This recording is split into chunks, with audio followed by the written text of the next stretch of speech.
अस्सलाम वालेकुम नाज़रीन, आप देखते हैं हम सोशल इश्यूज़ पे बात करते होते हैं। मुआशरे की उन बहनों की आवाज़ हम आप लोगों तक पहुंचाते हैं जिनको मसले मसाइल होते हैं। तो आज जो बहन मेरे साथ मौजूद हैं, काफ़ी परेशानी के आलम में ये आई, तो आइए इनके जो भी मामलात है आप लोगों तक पहुंचाते हैं। अस्सलाम वालेकुम। वालेकुम अस्सलाम। अच्छा, मुझे बताइएगा क्या मसले मसाइल हैं, क्या परेशानियाँ हैं जिनकी वजह से आप परेशान हैं?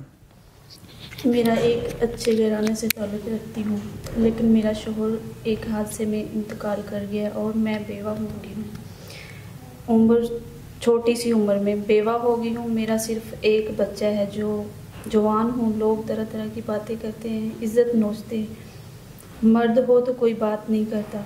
अगर आज मेरा शोहर ज़िंदा होता तो ये दिन ना देखती, और लोगों से तंग आकर मैंने ये फ़ैसला किया है कि मैं निकाह कर लूँ जो मेरा और मेरे बच्चे की कफ़ालत कर सके, ताकि मैं सुकून की ज़िंदगी गुजार सकूं। मुझे इज़्ज़त दे और इज़्ज़त देना जानता हो। मैं उस नेक इंसान के साथ सबका निकाह के लिए तैयार हूँ।